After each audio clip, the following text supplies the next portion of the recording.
인권연대는 정부나 기업의 지원을 사양하고 오로지 시민의 참여로만 운영하는 100% 순도의 민간 인권단체입니다. 여러분 안녕하세요. 대한민국 최고의 방송 스픽스에서 역전의 용사들 또 여러분하고 마주하는 그런 시간이 돌아왔습니다.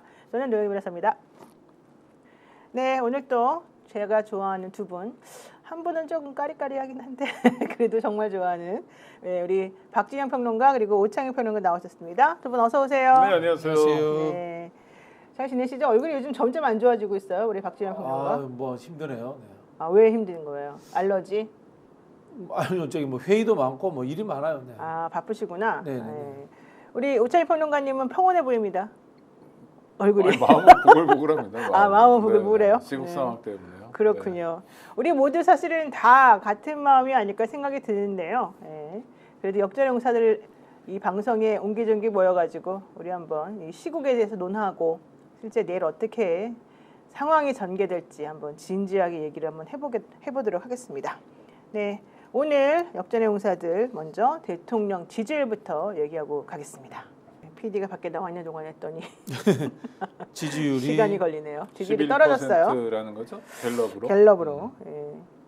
네, 지금 화면 보면은요. 네, 연합뉴스 출처라고 나왔는데 윤석열 대통령 국정 지지도 85%가 부정입니다. 12월 10일부터 12일까지 전 국민 만 18세 이상 성인 남녀를 대상으로 해서 1,002명 전화조사원들이 인터뷰를 했고요. 응답률은 15.8%였다고 하죠. 좀 꽤 높습니다. 신뢰 수준은 95%이고 표본오차가 플러스 마이너스 3.1%인데 긍정평가는 11%, 부정평가는 85%. 이 정도면 뭐 더 이상 방법이 없을 정도다 생각이 드는데 어떻습니까? 그러니까 저는 떠오르는 단어가 발악인데요. 발악을 해도 오르지 않았다. 네. 게다가 5%포인트 떨어졌죠. 윤석열이 때론 조용히 있었습니다. 그렇죠. 때로는 뭐 우리 당과 함께 뭐 여러 가지 임기를 포함해서 그리고 책임지겠다 이런 얘기했다가 그것도 뭐 지지율 상승에 영향을 미치지 않았고요. 그 다음에 담화를 통해서 뭐 끝까지 한번 가보겠다 하는 것도 안 되는 거예요. 그러니까 네. 윤석열이 저지른 12월 3일에 내란이란 범죄가 워낙 강력한 범죄를 저질렀기 때문에 지지율이 오르기는커녕 상당히 많이 떨어졌고요. 다음번에도 글쎄 여론조사를 또 할 수 있을까 모르지만 그때도 대통령 자리에 있을지 몰라서요. 만약 다음에 한 번 더 진행한다면 그때는 한 자릿수로 떨어질 겁니다. 근데 많은 분들이 아직도 11%입니까? 이렇게 얘기하시는 분들이 많습니다. 6월의 기영님, 대한국세청님, 네, GW 베이직 X님, 수박님, 닉네임 안지움77님, 김봄님, 많은 분들이 또 우와77님 왜 11%나 나오나 이런 얘기 하시는데 저도 조금 우려스러웠어요. 생각보다 높아요. 뭐 여론조사적인 분석을 좀 해드리자면요. 제가 자주 말씀드리지만 대한민국 국민들 중에 30%는 투표도 안 하고 정치에 눈 감고 귀 감고 여론조사도 안 받습니다. 이 사람들은 늘 현 정부에 대해서 비판적입니다. 결국은 여기에서 한 30% 정도는 빠져야 된다고 봐야 됩니다. 그럼 실제로는 6%, 7% 정도 된다라고 계산을 하시면 되고요. 요게 반영되는 것이 모닝 컨설트라고 합니까? 외국에 계산해서 거기에는 반영이 됩니다. 100% 반영이 돼서 나오고요. 그래서 거기 해보면 우리나라 여론조사보다 늘 한 30% 적게 나옵니다. 그리고 또 사회적으로 분석을 해보면요. 우리 살다 보면은 이상한 사람이 대한민국에 한 몇 % 될까요? 이상한 사람이 제가 보기엔 한 15%는 이상한 사람입니다. 우리 사회적 활동을 해보면요. 그래요?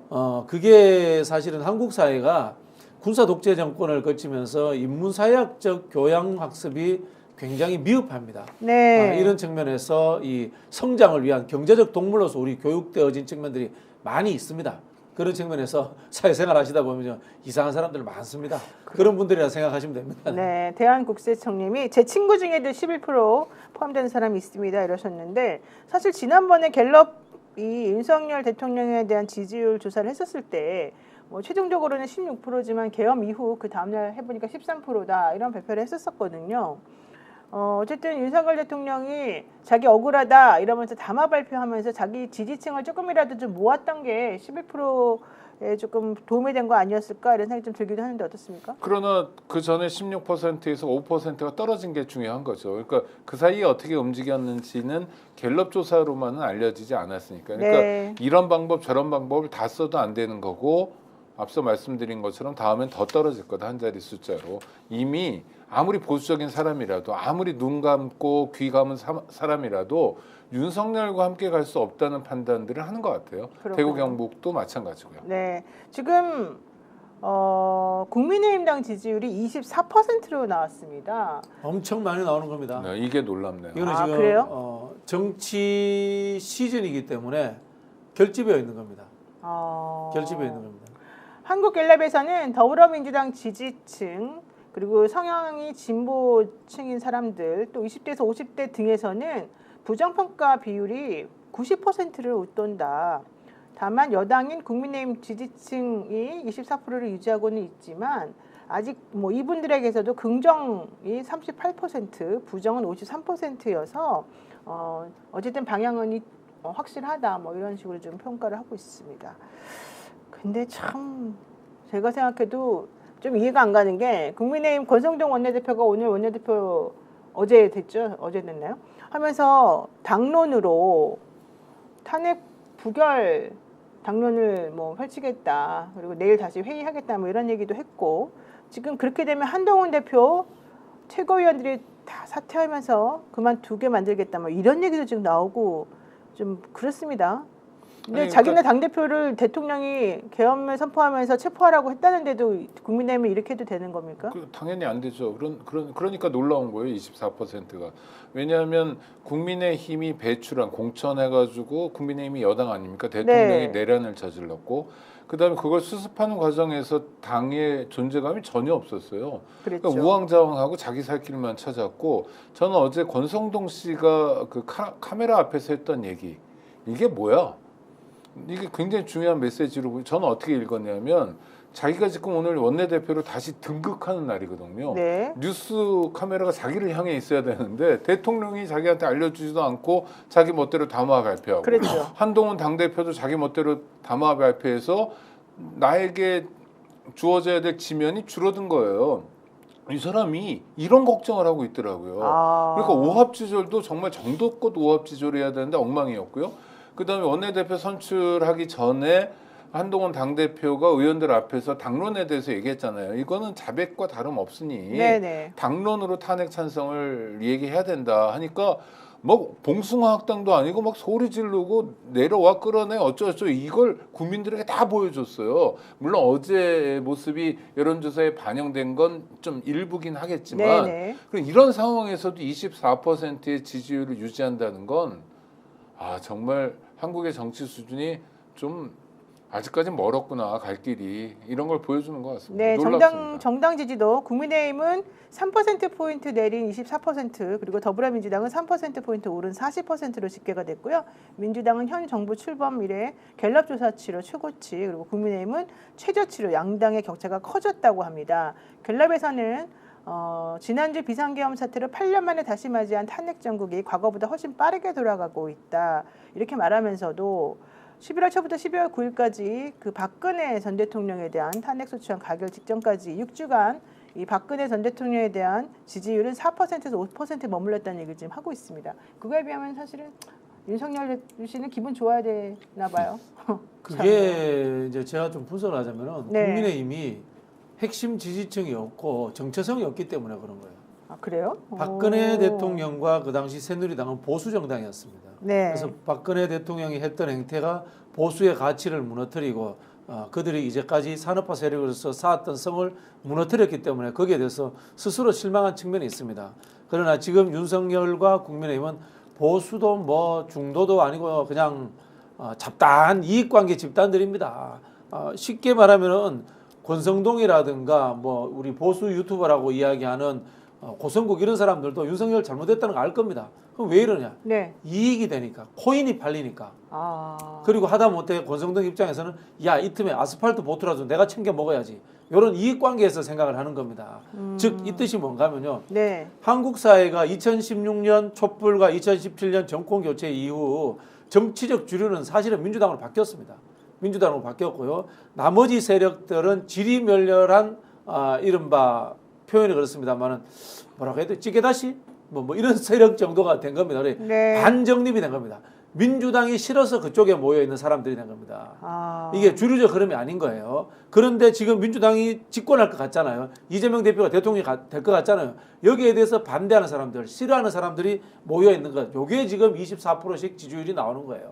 자, 어쨌든 갤럽에서는 8년 전 탄핵 정국하고 비교를 해보면 대통령의 직무 긍정률하고 여당 지지도의 낙폭이 그때만큼 크지는 않다라고 판단을 했는데 저는 그게 대통령에 대한 지지율이 워낙 낮지 않습니까? 그렇기 때문에 사실 낙폭도 그렇게 크지 않을 수밖에 없는 것 같아요. 그리고 또 하나는 네. 그때 박근혜 씨는 어떤 상황이냐면 박근혜 대통령에 대한 수사가 진행되는 상황이었어요. 아, 네. 근데 지금 아직 이 내란 사건에 대한 수사가 본격화되지 않았습니다. 네. 이제 겨우 김용현 하나 구속된 상황이거든요. 오늘 밤에 아마 그 조지호랑 그다음에 서울경찰청장이 구속될 것 같은데 이제 막 시작하는 상황입니다. 네. 수사가 진행되면요.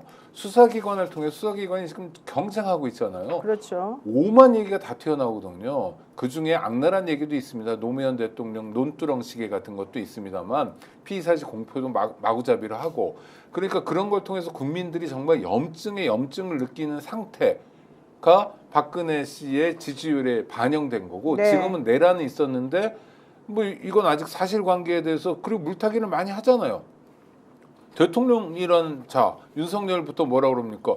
국회 다 열어주고 그래가지고 표결도 한 거 아니냐? 안전 요원만 보냈다 막 이런 물타기도 하고 말도 안 되는 소리죠. 보고 네. 있는데도 그러잖아요. 그러면서 국민의힘도 그러니까 그 효과 때문에 지지율이 조금 멈춰 있는 거지 본격적으로 수사가 진행되면 이제 뭐 4%가 문제가 아니라 그 밑으로 떨어질 겁니다. 국장님 말씀을 좀 보태자면은 윤석열이 이재명 대표와 민주당 욕을 했습니다. 거기에 의해서 아까 말씀드린 것처럼 부하 내동된 사람들이 적대적 감정으로서 국민의힘을 지지해주고 있는 것이고요.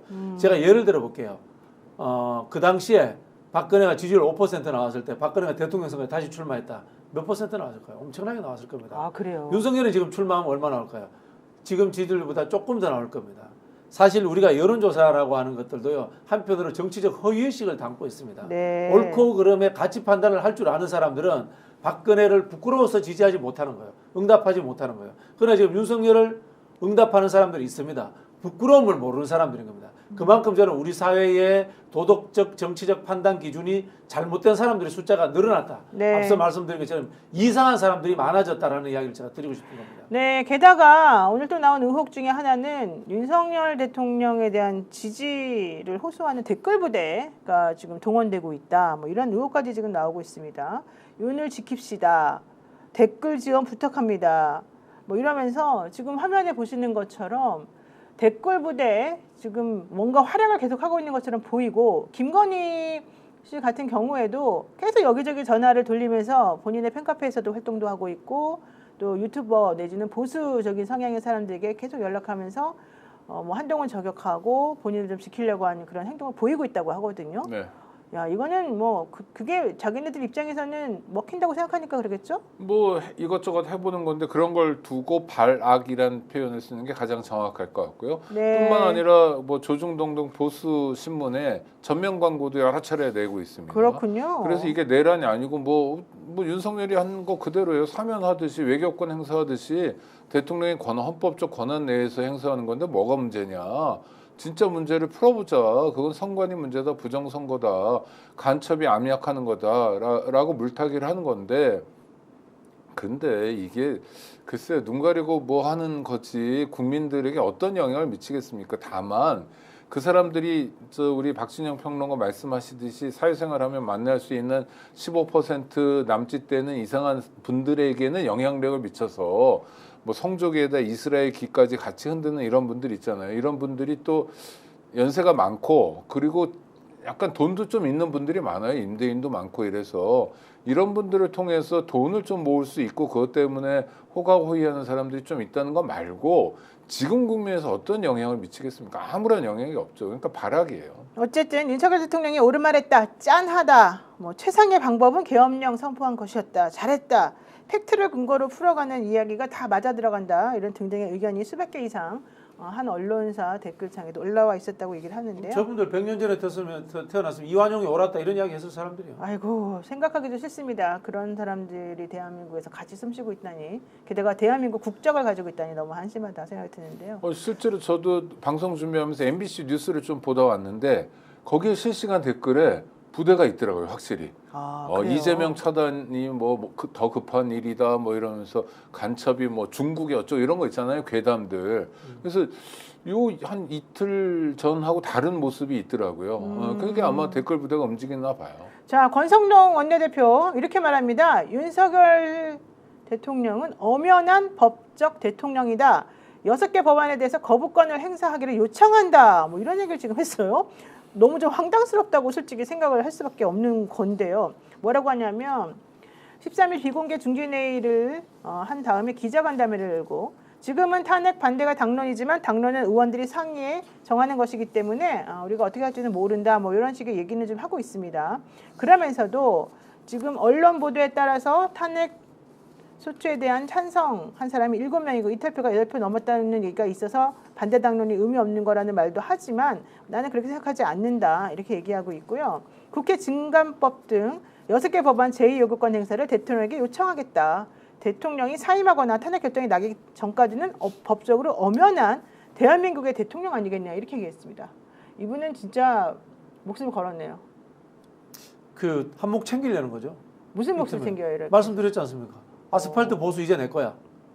그리고 윤석열 아웃되고 나면은 그 세력들 내가 다 먹을 거야. 그리고 내가 다음에 어떤 의미 있는 우리 진영 내 지도자가 될 거야. 이런 이제 계산 굴리는 겁니다. 실제로 앞서 그 윤석열 담화가 나왔을 때 네. 김태호하고 권성동이 앉아가지고 아이고 이럴 수가 있나 이랬지 않습니까? 그 이야기는 윤석열 담화가 황당무계하는 거 자기도 아는 거예요. 그렇죠. 근데 돌아서서는 딴소리 하는 겁니다. 이건 뭐야? 윤석열이 갖고 있는 자산 단 몇 푼이라도 남아있으면 내가 챙겨가야지. 이렇게 잔머리 굴리는 거예요. 정말 황당무계합니다. 지금 이수철님께서 또 슈퍼챗 보내주셨는데요. 감사드리고요. 한 가지 좋은 소식 알려드릴까요? 아까 제가 낮에 긴급 편성된 스픽스 특별 광고 하면서, 특별 방송하면서 촛불 장갑 광고를 했었는데요. 이 촛불 국면에서 응원봉 흔드시느라고 추우실까봐 촛불 장갑 파신다는 건데, 여기 지금 화면에 보이죠? 3,000원이었거든요. 제가 오늘 낮에 1시에 방송할 때 지금 2,000원으로 내렸답니다. 여러분들 추우신데. 왜 그런가요? 촛불 집회가 내일 저녁으로 끝날 거다 해서 다 팔아버리겠다 이건가요? 그건 아닐 것 같은데. 그래도 저는 좋은 마음으로 아마 이제 추위에 떨고 있는 근데 저게 분들에게 2,000원이면 굉장히 너무 싸네요. 싸지 않습니까? 네. 저는 좀 그래도 내가 이익을 남기지 않고 여러분들하고 같이 동참하겠다, 이런 뜻으로 하신 거라고 생각을 하고 있습니다. 우리 왕대박 참고님께 죄송합니다만은 내일까지만 팔리고 더 이상 안 팔리는 세상이 왔으면 좋겠습니다. 그래서 제가 그 정부청사에 근무를 했습니다. 문재인 정부 때 근무를 하는데 앞에 광화문 광장이잖아요. 네. 제가 그때 낸 아이디어가 광화문 광장을 광화문 숲으로 바꿔버리자. 앞으로는 100만 명이 모이는 집회가 없지 않겠느냐, 이렇게 예상을 했는데 불과 몇 년 사이에 이런 일이 다시 생겨버렸잖아요. 아니 잠깐만, 박진영 평론가 말을 오세훈 시장이 들은 겁니까? 지금 광화문에 별별 것들이 다 좀 있지 않습니까? 우리 못 모이게. 네. 아니 뭐 저기 오세훈 시장 하는 것도 그거 수준이 뒤떨어지는 거예요. 세계의 모든 도심공원은 그냥 숲입니다. 숲. 네, 알겠습니다. 자, 내일 대통령에 대한 탄핵 표결이 원래 5시로 예정돼 있었는데 4시로 바뀌었습니다. 탄핵 투표 왜 갑자기 시간을 앞당긴 걸까요? 그건 뭐 정확히 모르겠습니다. 근데 문제는 표결이 가능하냐, 정족수를 채울 거냐, 그 다음에 통과될 거냐인데, 저는 통과될 거라고 생각하지만 압도적인 찬성으로 통과되지는 않고 겨우 그냥 통과될 것 같다. 왜 그러냐면 국민의힘 국회의원이란 분들을 한번 생각해 보면 이분들은 이승만의 자유당, 박정희의 공화당, 전두환의 민정당의 DNA가 그대로 남아있는 사람들이에요. 지금도 텔레비전 화면을 통해서 언제든지 확인할 수 있지만 국민의힘 당대표실에 가면 이승만, 박정희, 김영삼 3사람의 사진이 걸려 있습니다. 전두환 노태우는 안 걸어놨어요? 안 걸어놨죠. 그럼 그 당사 반납해야 됩니다. 그 전두환이 만들어준 당사일 건데. 그래. 그렇죠. 국민의힘이 뭐 자산을 수천억 이렇게 자랑하는데 전두환 때부터 만든 전두환 때 거겠죠. 만들어준 그랬군요. 자산이에요. 네. 근데 김영삼 전 대통령 그래도 업적이라고 할 수 있는 게 있어요. 여러 가지로 민주화 투쟁도 진지하게 했고 그 다음에 금융 실명제를 부동산 실명제 이런 걸 했는데 이승만 박정희는 뭡니까? 뭐 공과가 있다고 하지만 사실 말도 안 되는 사람들인데 하여튼 그런 DNA가 국민의힘 국회의원들에게 있어요. 그래서 내란이 아니라 네. 이거는 윤석열의 논리 그대로 대통령이 할 수 있는 일이지 뭐 야당이 저렇게 엉망인데 본회의에서 오늘도 그런 얘기들 국민의힘 의원들이 꽤 많이 했습니다. 그렇죠. 그리고 겁도 없고 양식도 없고 헌법에 대한 기본적인 이해도 없고 뭐랄까 일종의 자기 이익만 챙기는 사람들이 잔뜩 있기 때문에 네. 이 사람들이 대거 시민적 양식으로 또는 국가적 상식으로 올 리는 없을 것 같다. 그러나 통과는 될 것 같다. 지금 화면 보시면은 지난번 1차 투표 때 참여하지 않았던 국민의힘 의원 105명의 얼굴 사진과 그 소속된 지역구 지금 국민의힘 당사 앞인가요?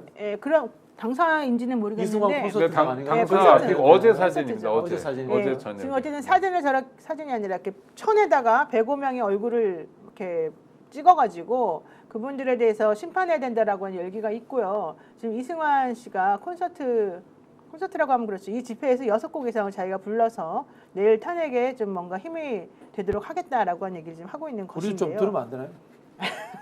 그 국민의힘이 얼마나 논리도 안 맞고 황당무계하냐면요.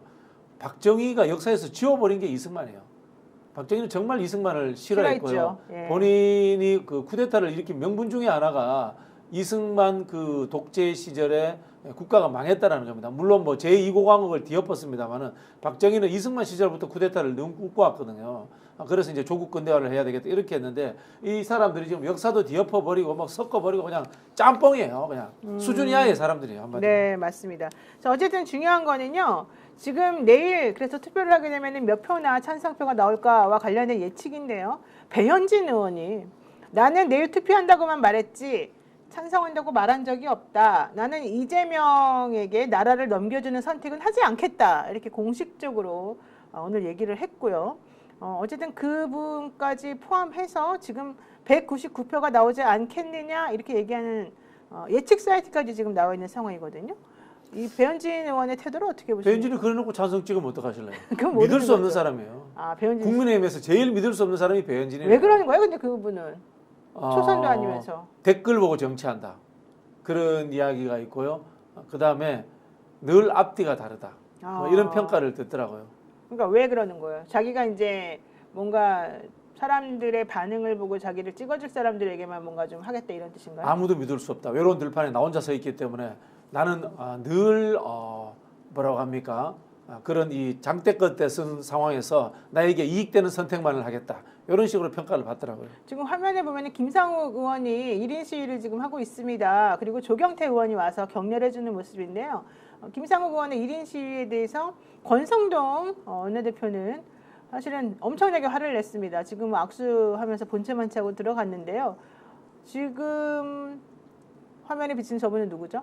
어쨌든 많은 국민의힘 의원들께서 지금 저 상황에 대해서 얘기를 좀 하고 있는 것 같아요. 김상욱 의원의 또 저런 태도는 또 어떻게 보십니까? 좀 이해할 수는 없어요. 물론 이제 탄핵에 찬성하면서 동료 의원들에게 탄핵을 함께 하자고 촉구하는 모습은 좋은데 지난주 토요일에 보여준 모습은 또 되게 막 이상했거든요. 울면서 네, 표결은 하고 근데 반대했다고 당론, 그러는데 갑자기 이렇게 되는 건 좀 이해할 수는 없는데 그래도 뭐 저런 움직임들이 예를 들어 진보당 뭐 국회의원이 의원회관에 대자보도 붙였다고 하는데 이게 그래도 양심을 조금씩이라도 건드려줬으면 하는 마음을 우리 구독자 여러분 모두가 갖고 있는 것 같아요. 그래서 저분을 뭐 비난하거나 폄하할 생각은 없고요. 저런 분들의 노력들이 하나둘 모여서 내일은 정말 제대로 된 결말을 국회에서 보여줬으면 하는 마음 간절합니다. 근데 솔직히 저는 김상욱 의원의 태도를 보면서 느낀 게 저분은 현실적으로 진짜 뭐 진정성 있게 탄핵에 찬성한다, 뭐 반대한다 이거보다는 자신에게 주민 지역 구민들이나 이런 분들이 욕을 하냐 안 하냐 이걸 가지고 좀 태도를 왔다 갔다 하는 거 아닐까요? 그렇죠. 울산 남구인데요. 그렇지는 않고요. 그렇지 않아요? 네, 그렇지는 않고요. 뭐 젊었을 때 뭐 아직도 젊습니다만은 생각보다 뭐 평판이 괜찮더라고요. 네. 하여튼간 근데 좀 너무 극단적이지 않습니까? 행동이 이랬다 저랬다? 일단 저기 그렇지만 이랬다가 저러는 게 고맙다는 거죠. 그게 그나마. 어디냐. 그래서 비난하지 말자. 그리고 네. 저분도 나름대로 정치 생명을 걸었을 거 아닙니까? 근데 건 게 그래도 천만다행으로 시민 편에서 다수의 국민들이 원하는 방향으로 헌법과 법률에 맞는 방향으로 움직이고 있기 때문에 네. 뭐 돌아온 탕화도 다 받아주니까 저분의 뜻은 존중하는 게 좋을 것 같다 생각합니다. 뭐 이분이 저기 국민의힘의 이제 그 뭐라더라 국민 추천 방식 예를 들자면은 과거에 이준석이 대변인 뽑듯이 했지 않습니까? 예. 그런 방식으로 선출됐대요. 그러다 보니까 뭐 좀 그 국민의힘 다른 의원들하고는 좀 성향이 좀 다르다 이런 평판도 듣는다고 합니다. 그래요. 네. 자, 어쨌든 그 탄핵 투표 현황 사이트를 만든 사람은 예전에 코로나가 그 좀 창궐했을 때 그 코로나 보도도 만들었던 그런 분이고요. 사이트를 많이 써보고 피드백 해달라 이렇게 얘기를 하면서 지금 본인이 좀 답답해서 이렇게 즉각 반영이 되는 그런 내용의 사이트를 지금 만든 것이다 이런 얘기를 좀 하고 있습니다. 검색해 보니까요, 그 김상욱 변호사가 노동 관련 사건들, 그다음에 주민단체 소송 이런 일들을 많이 했다고 하네요. 좋은 일을 많이 했었네요. 네네네. 당시에. 예. 자, 국민의힘 상황도 한번 얘기를 해보겠습니다. 이번 주 내내 국민의힘에서 이탈표가 사실은 이제 하루에 한 명씩 정도는 나왔던 것 같은데 내일 표결을 앞두고 지금은 조금 잠잠한 상황 아니겠습니까? 이게 권성동 원내대표의 힘입니까? 일단 새로운 원내대표가 나왔죠. 그다음에 권성동 씨가 뭐라고 그랬냐면 당론을 변경하려면 3분의 2 이상 찬성해야 되고 그랬죠. 형식적으로는 지금 당대표의 호소가 있었지만 내일 의총을 통해서 당론을 다시 한번 살펴본다는 거.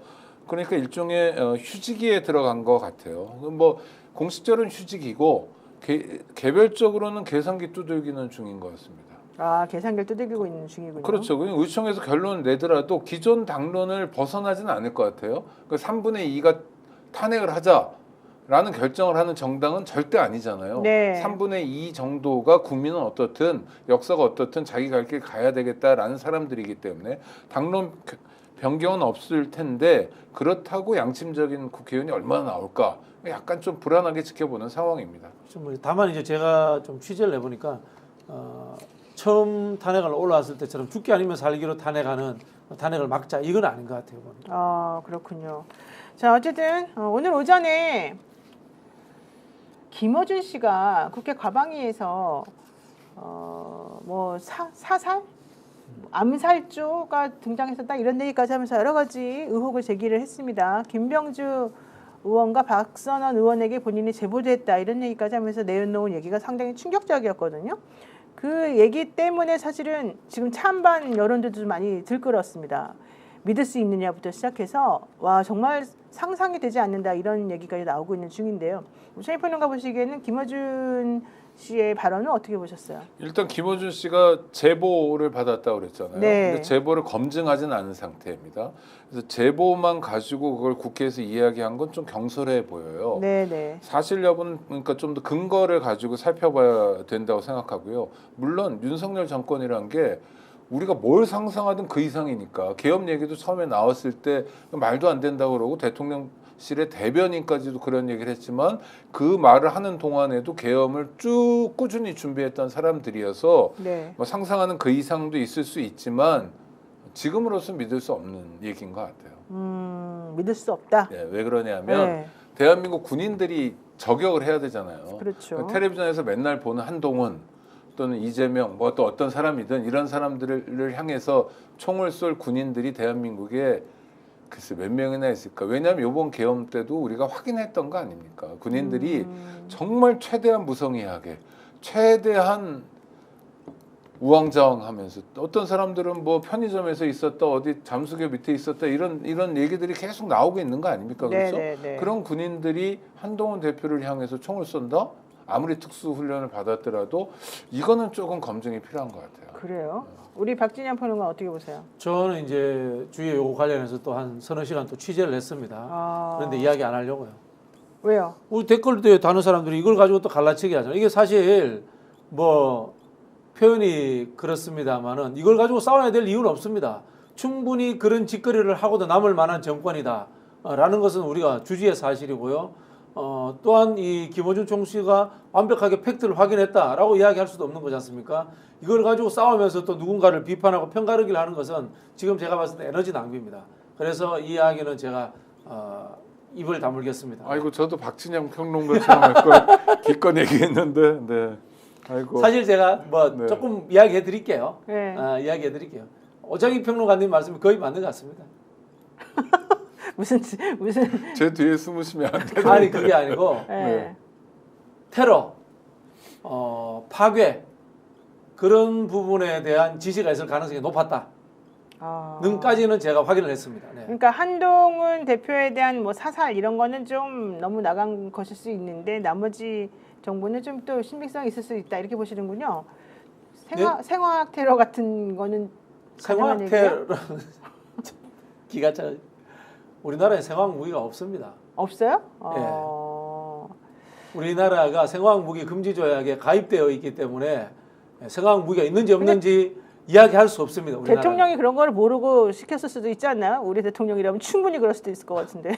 아니 그러니까 뭐 이 사람은 정말 어처구니 없는 사람이잖아요. 윤석열은. 네, 그렇죠. 그런데 아니 보안사예요. 옛날 방첩사에 끌고 가면 거기서부터 시작되는 거 아닙니까? 어떻게 합니까? 예전에 어떻게 했냐면 오자마자 빨가벗기고 오자마자 그냥 훈심 때리고 사람이 아닌 상태로 만들어 놓고 시작하거든요. 네. 그리고 수사하기 위한 밑자락을 선관위 서버 등에서 확보하고 뭐 이렇게 움직이는 게 상식에 부합하지. 그 중에 하나씩 골라가지고 총을 쏘고 뭐 북한의 소행인 척하고 이게 그래서 북한 군복은 우리가 확보하고 있는 건 객관적 사실인데 그렇다고 그게 가능할까? 또 그거 뭐 외국의 어떤 대사관 그 표현도 좀 묘해요. 국내 대사관을 갖고 있는 나라라는 우방국. 예. 그게 얼마나 많아요. 근데 미국은 아니라는 거 아니에요? 그럼 어딜까 그런 정보력이 있을까? 그걸 어떻게 확보했지? 뭐 이런 건 좀 생각해 그래서 봐요. 그 제가 이제 국방 쪽 전문가들하고 좀 통화를 했어요. 그리고 이거 박진혁 수박이구나 이런 댓글이 나오네. 물론 이제 오창익 스픽스 떨어졌네. 댓글 다는 분들 중에 좀 그런 분들 제법 있어요. 네, 네. 그래 제가 늘 말씀드리지만 지지하되 추앙하고 맹종하지 마시라. 그렇게 해야 되는. 그 사실 이거 과해지면요. 네. 아스팔트처럼 될 수 있어요. 그래서 우리 스스로 좀 자제해야 됩니다.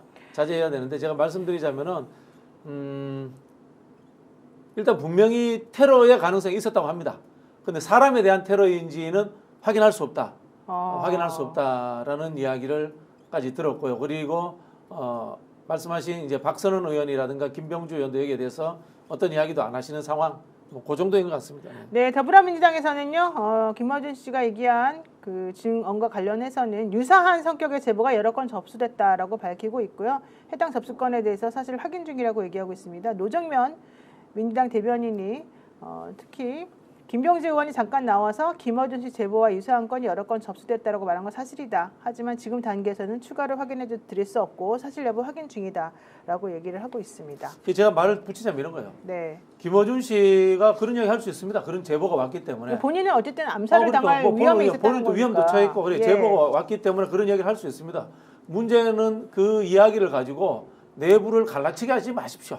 이 말씀을 드리는 겁니다, 제가. 네, 그게 맞습니다. 사실이건 아니건 간에 네. 탄핵 그 집회를 탄핵 국회 본회의를 앞두고 그걸 빌미 삼아서 누군가를 욕하면서 누구 맞고 틀리고로 갈라치게 해야 될 이유가 없다. 이 말씀을 드리는 겁니다. 네. 네. 로즈마리님께서 스픽스 응원합니다. 탄핵을 믿습니다. 즉시 체포하기 바랍니다. 네, 이렇게 말씀하셨고요. 지금은 현실적으로 내일 어떻게 될지 모르는 상황에서 이 국민의힘 태도도 조금 약간 우왕좌왕하는 것 같고 실제 탄핵을 위해서 정말 몇 개의 표가 이 중요한 결정을 좌우할 것처럼 보이기 때문에 다들 조금 예민한 상황인 건 확실한 것 같습니다.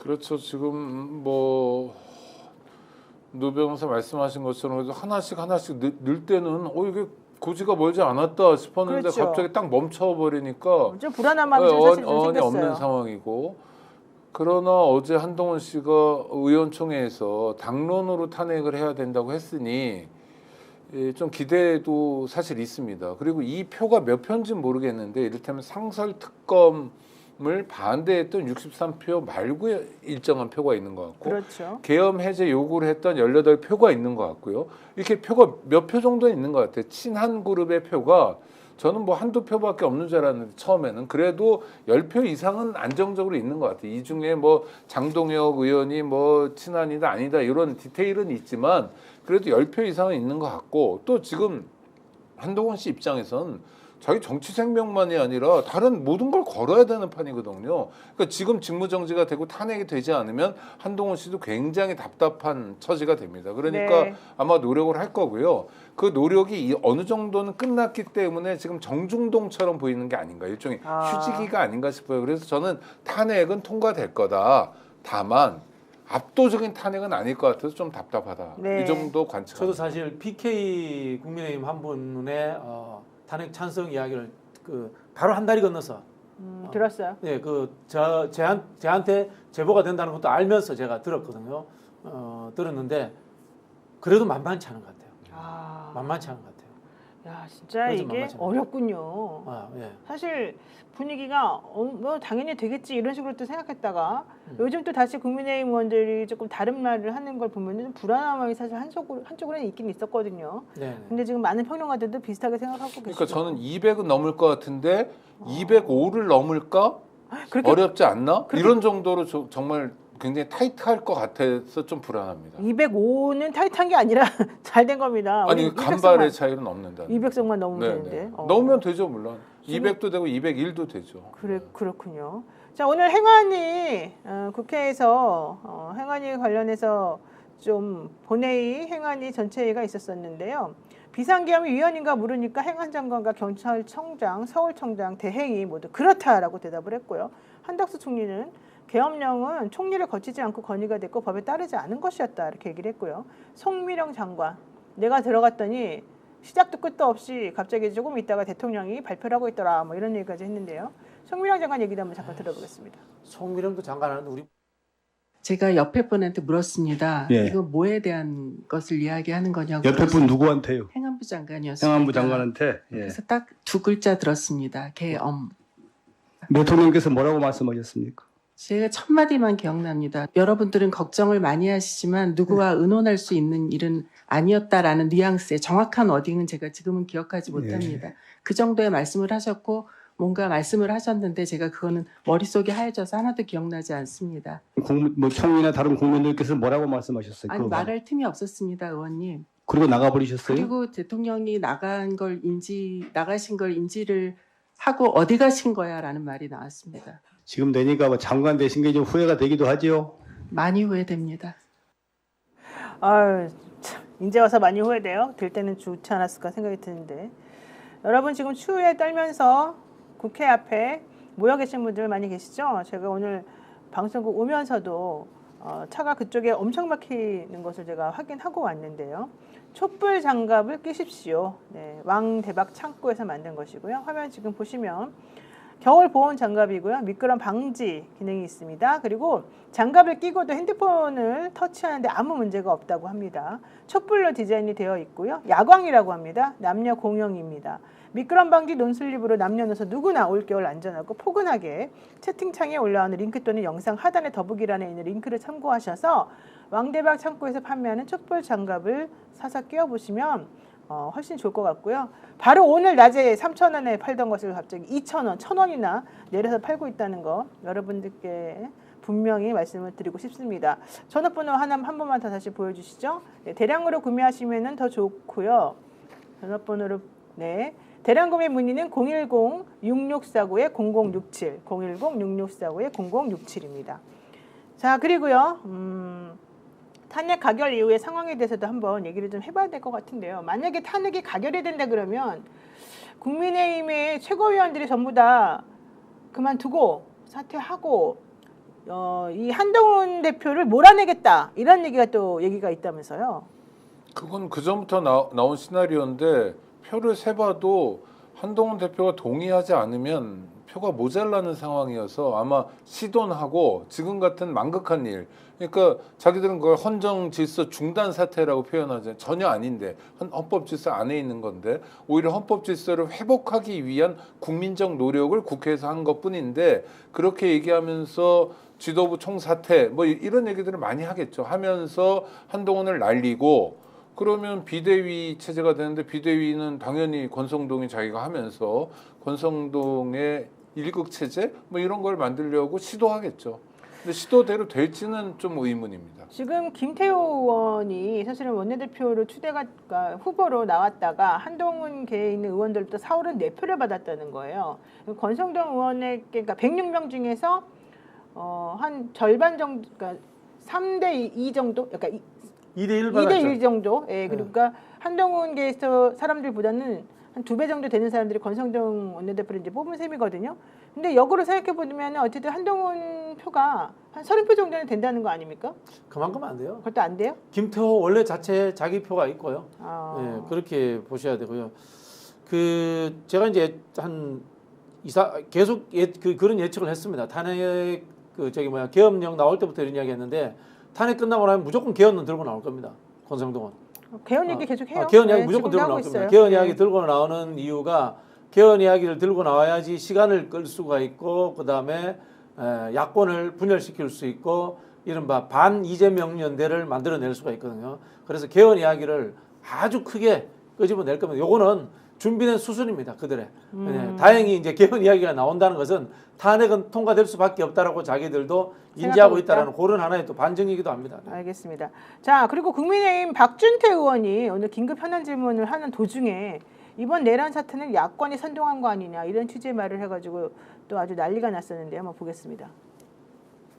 야권 일각에서 여당에 대해서 내란 동조자 내지 공범이라고 선동하면서 혼란을 부추기고 있습니다. 매우 유감스럽습니다. 이러한 사실을 다 알고도 야당은 국민의힘을 계엄에 동조한 정당이라고 주장합니다. 나라를 더 혼란스럽게 하는 허위 선동입니다. 의장께서 먼저 전화를 주셔서 본회의 개의를 1시로 앞당기겠다 말씀했다고 합니다. 추경호 원내대표는 저희가 들어갈 시간을 주셔야 하지 않습니까? 의장께서는 여당이 경찰한테 요청을 하는 게 좋겠다. 의결 정족수가 확보됐다. 이렇게 말씀하셨다고 합니다. 의장께서 본회의를 일찍 개의하신 것에 대해서 그 결단을 존중합니다. 적합한 판단이었다고 생각합니다. 그러나 의결 시간이 앞당겨지면서 당사의 표결을 위해 대기하고 있던 국민의힘 의원 다수는 50여 명은 표결에 참여할 기회가 없었던 것입니다.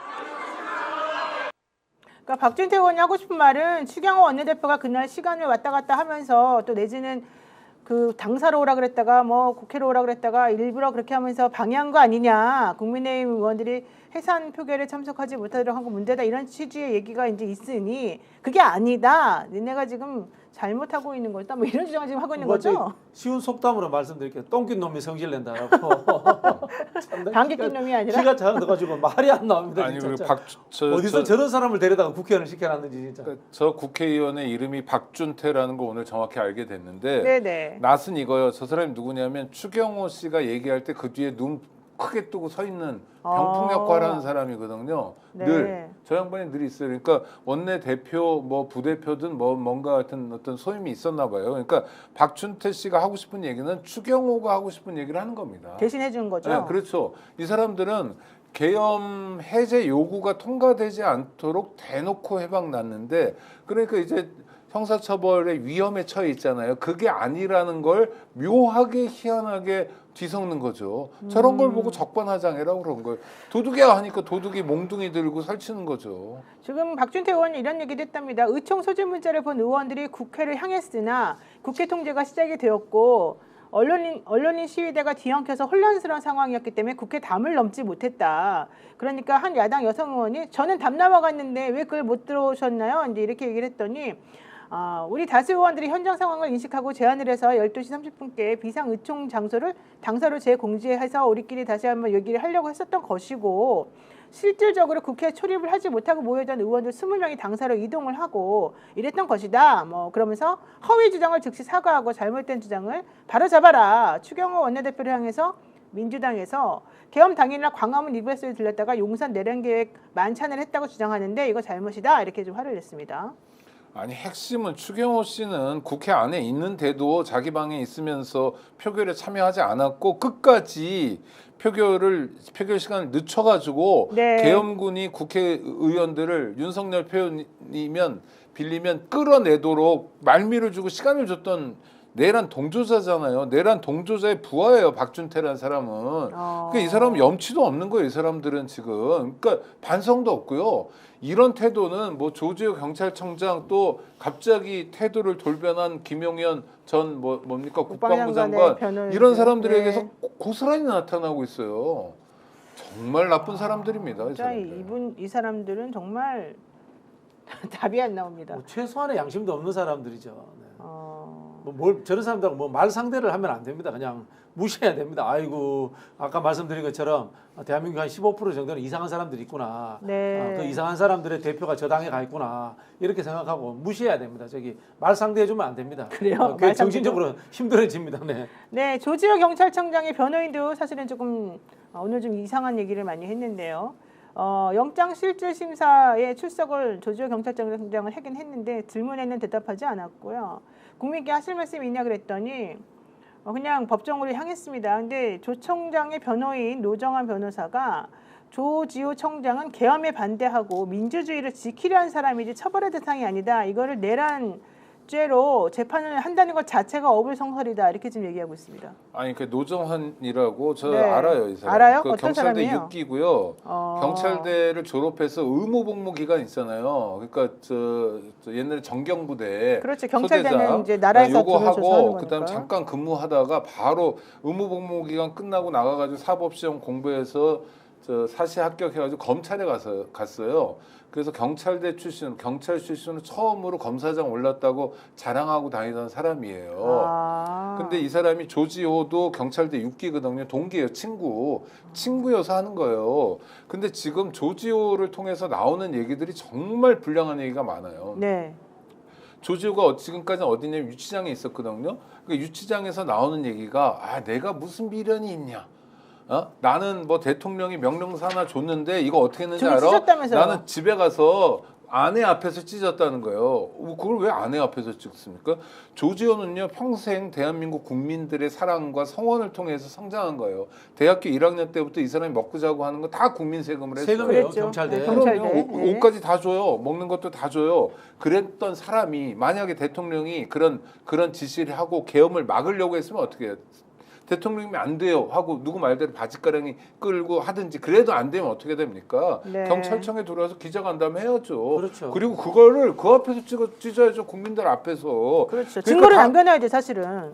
다 거짓말이에요. 다 거짓말. 그다음 이 사람 특히 용서할 수 없는 게 자기 먼저 알았잖아요. 계엄 이전에. 그래서 경찰력을 경찰력으로 국회를 봉쇄하라고 사전에 지시했습니다. 그러니까 국회 경비대가 지키는 경력 있잖아요. 그거보다 훨씬 많은 숫자가 국회를 봉쇄하게 했고요. 네. 그리고 국회에서 뭐라고 그랬습니까? 전 국민 앞에서. 자기 몰랐다. 거짓말했죠. 몰랐다고. 거짓말한 거죠. 거짓말했죠. 뻔뻔하게. 정말 여태까지 경찰이 나쁜 짓을 많이 했어요. 고문도 하고 뭐 별의별 짓 군인들 뭐 이런 일 뭐 많이 했는데 그래도 내란을 한 적은 없잖아요. 대한민국 경찰이. 그럼요. 이 조지호라는 사람은 대한민국 경찰을 내란의 수렁에 빠뜨린 사람이에요. 맞습니다. 근데 자기 친구 변호인이라 데려와가지고 아닌 척하고 뭐 아내 앞에서 용감했다 이런 얘기만 하고 뭐 세 번이나 뭐 정말 반대했다는 저질이에요. 식으로. 네. 온돌 장군이야? 아니 앞에서 용감하게. 온달 말고 온돌 장군. 네. 그러니까. 조지호 경찰청장 그리고 김봉식 서울청장에 대해서 형법상 내란 중요 임무 종사 혐의로 경찰이 구속영장을 신청을 했고요. 남천규 영장 전담 부장판사 심리로 오늘 영장 실질심사가 진행이 됐습니다. 11일 날 새벽 특별수사단 조사 중에 긴급 체포된 이들에 대해서 김봉식 씨는 영장 실질심사 출석을 포기했습니다. 그렇죠. 그러니까 전 오히려 그게 서울경찰청장이 낫죠, 사실은. 차라리 난 거예요. 아니 네. 왜냐하면 자기가 내란했고 그러니까 어느 정도 중요한 임무냐는 거 따져봐야 되고 나중에 이제 수사를 그렇죠. 통해서 갈라지지만 구속은 당연한 거다 이건. 내란을 했으니까. 그래서 실질심사를 포기하는 서울청장이 오히려 좀 공무원 같아요. 맞습니다. 전 이 사람은 오히려 모르는 사람이고 조지호는 좀 아는데 너무 실망해요 정말. 조지호 씨는 뭐 원래 그 자리에 임명될 때부터 사실은 말이 많았었습니다. 이철규가 꽂아놓은 사람이죠. 네. 네. 경찰은 어쨌든 이 둘이 계엄령 발령 전에 윤석열 대통령하고 안전과학에서 만나 계엄령 기획에 관여하고 국회를 통제하는 방식으로 계엄 집행을 도왔다라고 지금 얘기하고 있고요. 조지호 청장의 경우는 특히 선관위에 경찰력을 보내가지고 계엄 집행에 협조했다라고 지금 보고 있습니다. 자, 어쨌든 이런 걸 보게 되면은 참 죄송합니다. 나라 꼬라지가 참 황당무계하다. 이런 생각 아니할 수가 없는 상황이고요. 검찰에서는요, 여인영 전 방첩사령관에 대한 영장도 지금 청구를 한 상태이죠. 검찰이 계엄 관련 사건으로 구속영장을 청구한 건 지난번에 김용현 전 장관에 의해서 지금 두 번째인데요. 여인영 전 방첩사령관은 정말 혐의가 무시무시하지 않습니까? 그러니까 좀 늦었죠. 네, 너무 늦었어요, 그거보다 생각보다. 더 큰 문제는 내란죄에 대한 수사권이 없는 검찰이 지금 주요 사건 피의자들을 하나씩 수사해 나가고 있는 거, 이거 즉각 중단해야 됩니다. 그러니까 우리가 나라려면 아직도 뭐 권성동 말대로 윤석열이 대통령이라면 또는 뭐 한덕수가 국무총리라면 지금도 한덕수가 검찰의 수사 중단을 지시해야 됩니다. 요구하고요. 수사권 없는 걸 어떻게 해요? 그래서 자기들 치적을 만들어내고 이 틈에 어떻게든 좀 살아보려고 비비고 있는데 네. 어떻게 내란 사태에서 멀쩡한 공무원이 하나도 없고 멀쩡한 국가기관이 하나도 없으면 대한민국 국민들은 앞으로 어떻게 삽니까? 답답한 노릇입니다. 네. 그리고 지금 우리가 놓치고 있는 게 하나 있어요. 네. 방첩사 쪽하고 국가수사본부하고 사전에 통화한 사람이 있다라는 이야기가 계속 나오고 있잖아요. 즉 이야기가 뭔가면요. 네. 제가 이 군 전문가들 뭐 이럴 때면 부승찬 의원이라든가 뭐 다른 의원들도 있고 또 국방위 전문위원들 이런 사람들하고 이야기를 나눠보니까요. 네. 방첩사가 종합적인 이 쿠데타 계획을 세울 만한 능력이 안 된답니다. 사실 이런 거를 세울 수 있는 건 잘 세우는 데는 옛날로 치면은 국정원이래요. 옛날로 치면 국정원이고 또는 경찰 쪽에서 뭔가 도움을 주지 않으면 이런 종합적인 계획을 세울 수가 없대요. 그래요? 쉽게 말하면은 윤석열이 종합 컨트롤 타워로서 하나하나 시키는 구조지 않습니까, 지금. 네. 김용현은 군 쪽에만 하고 있고요. 그러면 윤석열이 군과 경찰 모두에게 종합적인 지시를 내릴 수 있도록 누군가가 기획서를 써줬을 거 아니냐라는 거예요. 기획서를. 종합적인 기획서를. 이걸 잘하는 사람이 방첩사에는 없다는 거예요. 그래서 지금 사전에 방첩사라든가 국가수사본부라든가 또는 정보사하고 소통하는 고리의 역할들 하는 사람이 있었을 것이다. 네. 즉 주요 쿠데타 참가자들이 모였던 회의에 그 실무를 해준 사람이 누구냐라는 이야기를 지금 하고 있고요. 그 사람을 찾아야 된다는 이야기들을 지금 물밑에서 상당히 많이 하고 있습니다.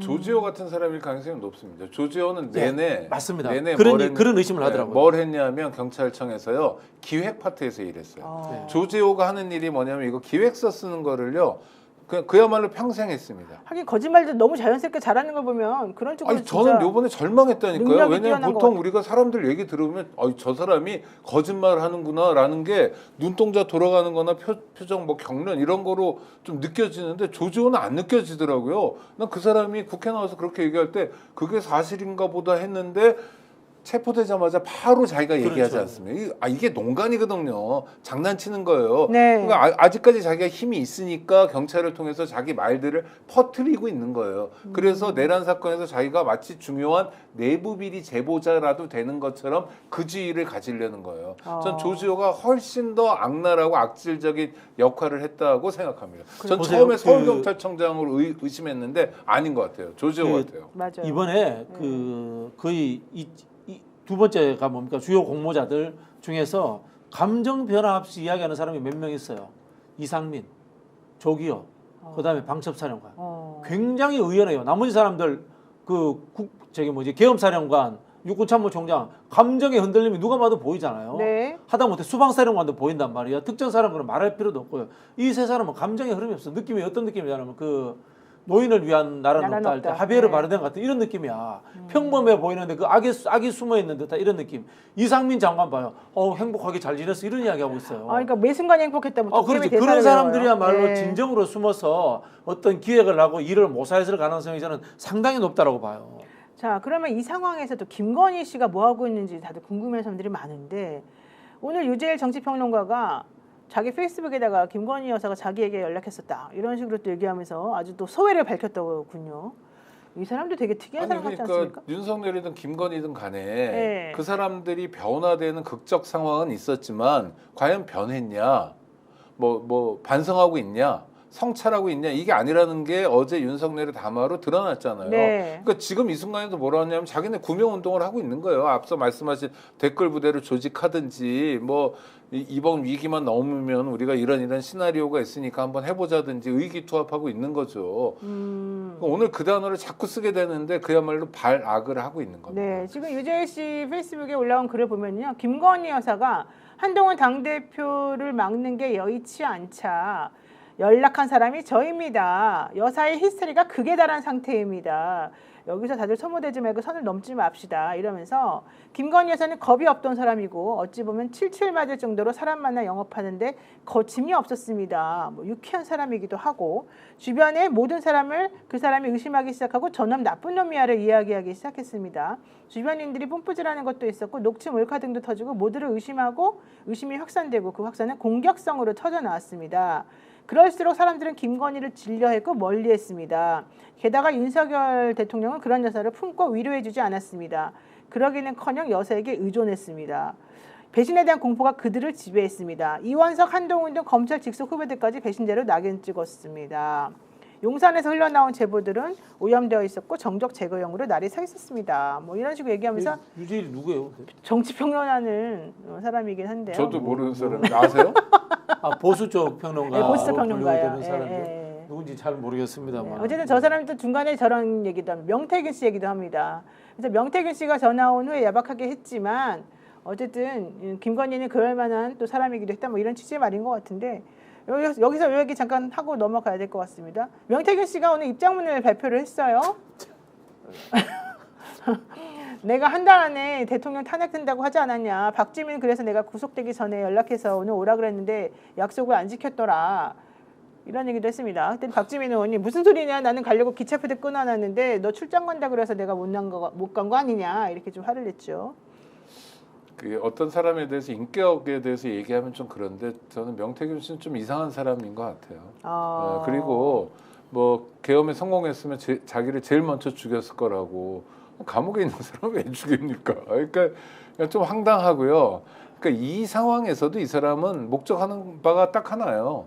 구속되기 전에 이 사람이 가장 열심히 한 게 뭡니까? 정말 국민 앞에서 진실을 밝혔습니다. 그게 아니잖아요. 네. 오로지 자기 구명밖에 없었어요. 네? 대통령실을 향해서 끊임없이 나를 좀 안 건드리면 나는 고분고분할 텐데 형님 이 메시지밖에 없었잖아요. 지금도 마찬가지예요. 이 변화되는 상황 속에서 지금이라도 자기가 어떤 일을 했고 윤석열, 김건희 부부가 어떤 일을 했고 그다음에 정말 추경호 20억의 근거는 뭐고 오세훈이 어떤 사람이고 또 윤상현이 어떤 사람이고 이런 걸 정확히 밝히면서 우리가 새로운 나라로 갈 수 있는 어떤 밑도를 까는 게 아니라 이런 거 아무 상관없이 자기 범죄를 어떻게 하면 줄이고 자기가 어떻게 하면 요 와중에 살아남을까만 골몰하는 그야말로 이상한 사람인 것 같아요. 제가 봤을 때는 명태균 씨 약간 좀 멘붕 상태여서 지금 이런 얘기 나오는 것 같은데 왜냐면 자기 핸드폰을 황금폰을 그 자기가 처남에게 줬다고 했다가 막 버렸다고 했다가 난리쳤던 그 핸드폰을 민주당에 안 주고 검찰에 좀 넘겼잖아요. 제 생각에는 그게 12월 3일 날 윤석열이 알았던 것 같아요. 아니 그렇죠. 그러니까 우리가 네. 그때 얘기 듣기로는 그런 이야기를 했었죠. 예, 네. 그런 얘기를 많이 했었었는데 이제 그러니까 사실은 명태균 씨는 민주당에 이거를 줄 생각도 원래 있었었는데 사실은 자기가 조금 마음을 좀 변심한 것 같아요. 이 계엄이 끝나고 난 그러니까 좀 다음에. 이상한 사람의 얘기는 다 따라가다 보면 우리가 거기서 길을 잃기 마련이에요. 네. 그러니까 그러려니 하고 들어야죠. 그러니까 일종의 명태균 얘기는 강혜경 씨는 전혀 달라요. 그 사람의 길을 따라가면 우리가 길을 찾을 수 있는데 명태균 씨 얘기를 듣고 따라가다 보면 길을 잃어요. 그러니까 그러려니 하면서 봐야 돼요. 저 사람에게서 가장 중요한 게 뭐냐? 자기 안위. 처벌을 적게 받는 것. 네. 양형에서 형의 양을 좀 줄이는 것. 이거 말고는 아무것도 없는 사람입니다. 네, 맞습니다. 어쨌든 지금 박주민 의원이 사실 이 상황에서 매우 좀 황당해하고 있는 상황이긴 합니다만은 명태균 씨가 조금 심경이 좀 왔다 갔다 변화를 하고 있는 것 같기는 지금 보입니다. 사실 창원에서 들려오는 소리가 좀 그런 참 게 이런 있어요. 표현이 그렇습니다만은 별 필요 없거든요. 아니 명태균 씨 진실을 이야기하시든가 네. 진실을 이야기하기 싫으면은 그냥 입 다물고 가만히 계셔도 됩니다. 우리를 뭐 농간하듯이 그런 식으로 가지고 놀려가지 마십시오. 네. 근데 어쨌든 오늘 나온 그 명태균 씨 얘기 중에 그럼 당신은 당신이 구속될 줄은 몰랐냐 이렇게 해서 질문하는 부분이 있었었어요. 예, 그러니까 이제 사람들이 하도 그런 걸 물어보고 의아하게 생각하니까 본인의 예언이 맞았다는 거를 지금 사람들에게 말하고 싶어서 그런 얘기하면서 야, 내가 강혜경에게 너 그 돈 얘기 정확하게 하지 않으면 우리 김영선하고 명태균 다 구속된다고 하지 않았냐 이러면서 난 역시 그것도 맞췄다 지금 이런 얘기를 하고 있는 거거든요. 김건희 씨가 기자 뭐 손금 봐준다고 하는데 김건희 씨는 감옥 가서 그 사람들 손금이나 봐주고 아이고. 명태균 씨는 사주 명리나 봐주면서 그냥 남은 여생 보내기 바랍니다. 손금 봐줄 일은 별로 없을 게 그런 양반은 독거실이라고요. 독거를 독방에 가면- 가기 네, 때문에 네. 누구하고 손잡고 이런 일은 없을 겁니다. 천만다행이죠. 네, 알겠습니다. 제가 명태균 씨 사실 이제 만나러 가려고 지금 하고 있는 중이었는데 또 완곡하게 거절의 의사를 표현하고 있어서 지금 저도 고민스러운 상황이긴 합니다. 어쨌든 그 관련된 내용이 있으면 여러분들에게 먼저 좀 알려드리는 것으로 하고요. 지금 이제 더 이상 명태균의 핸드폰은 중요하지 않다라고 말씀하시는 분들도 있지만 핸드폰 3개예요. 진실을 밝히기 위해서는 중요하죠. 매우 필요해요. 그리고 USB도 그 안에 되게 중요한 정보가 사실 많이 들어 있어요. 그래서 제가 봤을 때는 지금 검찰이 이걸 가지고 포렌식을 하고 내용을 분석을 하면요. 지난번에 검찰이 확보했다는 그 PC보다 훨씬 많은 것들이 사실은 나올 수밖에 없어요. 근데 이게 결론적으로는 윤석열 대통령과 김건희 씨에게는 윤석열 씨와 김건희 씨에게는 상당히 위험한 존재인 건 확실합니다. 아마 저기 형량 1000년 받지 않을까? 그 황금폰 때문에. 네, 김영수님이 노 변호사가 변호한다 안 했나 이렇게 말씀하셨는데 제가 변호한다고 한 것은 아니고요. 명태균 씨 접견을 가려고 했는데 지금 계속 검찰 조사하고 이런 저런 게 안 맞아가지고 지금 못 가고 있는 그 중입니다. 부분을 좀 여쭤보고 싶은데 이제 강혜경 씨 이제 선거자금법 영수증 문제 관련해 가지고 뭐 좀 문제가 되나요 지금 상황이? 아니 전혀 그렇지 않습니다. 예, 그때 명태균 씨는 뭐 영수증이 없어서 내가 당신을 횡령으로 생각했다 이런 주장을 지금 하고 있는 거고요. 강혜경 씨는 장부를 다 적어놨다니까요. 영수증이 없는 게 아닙니다. 아니 근데 그 저기 오늘 언론에 나오길래 정치자금법 관련해 가지고 만약에 그게 문제였으면은 강혜경 그런 씨는 이야기가 기소를 나오는데. 했겠죠. 네. 근데 강혜경 씨는 전혀 지금 기소 대상도 아니었고. 그러니까 그 다행이네요. 와중에 이분이 굉장히 놀랍게 반듯하고요. 놀랍게 엄청 대단한 사람이에요. 차분하고 네. 그러신 분 같아요. 네, 맞습니다. 그래서 강혜경 씨가 이 명태균 씨 입장에 대해서 매우 황당해하면서 뭐 나 때문에 구속됐다는 얘기냐 이렇게 얘기를 할 정도로 매우 정말 어이없어 했고요. 대응할 필요가 없다라는 얘기도 사실은 했습니다. 그래서 저희가 이제 공식적으로는 그래서 지금 발표를 뭐 특별히 할 말은 없는데 변호인단 입장에서 또 내부적으로 여러 가지 저희들이 알고 있는 뭐 정보나 이런 것들을 이제 밝힐 수는 없기 때문에 여러분들한테 자세히 말씀은 못 드리지만 지금 강혜경 씨는 모든 자료를 특히 하나하나 이 돈 쓴 거는 다 깔끔하게 정리해가지고 장부를 다 이미 검찰에 넘긴 상태니까 너무 그런 건 걱정을 안 하셔도 될 것 같습니다. 공익제보자로서 보호가 지금 잘 되고 있고 김태열 소장도 기소는 됐지만 그 부분에 있어서는 저희들이 또 방어 논리가 있으니까 조금 살펴보시고 기다려주시면 될 것 같습니다. 네, 오늘 또 워낙 소식이 너무 많고요. 또 내일 중요한 표결 결과를 투표를 앞두고 있기 때문에 국민들의 마음도 사실은 되게 불안합니다. 지금 경제도 너무 엉망진창이지만 현실적으로 지금 우리나라가 어느 방향으로 휩쓸어갈지 불안해하시는 분들이 좀 많아요. 근데 제가 봤을 때는 너무 걱정하실 필요는 없고요. 민주당이 탄핵 이후에는 어떤 식의 또 이 지도를 그려가지고 정책을 펼칠 것인가에 대해서 또 얘기하시는 분들도 지금 있는데 일단은 내일 탄핵이 되는지 안 되는지 집중하고 나머지 로드맵에 대해서는 또 생각을 다음 주부터 열심히 해봐야 될 것 같습니다. 네, 여러분들 오늘 또 스픽스 역전의 우사들 같이 시청해주셔서 감사드리고요. 저희는 또 내일 특별 방송합니다. 네, 이 스픽스에서 대통령 탄핵과 관련된 여러 가지 소식들을 발빠르게 움직이면서 정확하게 전달해 드리려고 노력하고 있으니까 내일도 저희 스픽스와 함께 방송에 집중을 해주시고요. 그리고 여의도에 가실 분들 가셔가지고 고생하지 않도록 특히 깔개 같은 것들도 조금 필요하지 않나요? 내일 엄청 춥답니다. 그러니까 너무 춥다 네. 그래서 좀 걱정이 많이 되니까요. 내복 여러 개 껴입기. 예, 옷을 조금 잘 챙겨가지고 가시면 좋겠습니다. 그리고 아기들이나 노약자분들하고 좀 같이 가실 경우에는 특히 안전에 매우 유의해 주시기를 바라겠습니다. 하얀 담비님께서 내일 이 시간에는 좀 더 편안한 마음이 되기를 바랍니다. 이렇게 말씀하셨고요. 청량 산이님께서는 불안을 넘어서 분노가 극에 달했습니다라고 말씀하셨는데 정말 대한민국의 국민들 지금 분노가 이만큼 올라와 있습니다. 우리 모두 다 그런 같은 마음일 것 같은데 그래도 내일 다시 한번 대한민국을 지켜주는 우리 국민들의 마음으로 대한민국이 잘 잘 보호되고 이렇게 될 거라고 생각하니까 너무 걱정하지 마시고요. 내일 또 여러분들과 같이 함께하는 시간 갖겠습니다. 모두 감사드립니다. 고맙습니다. 감사합니다.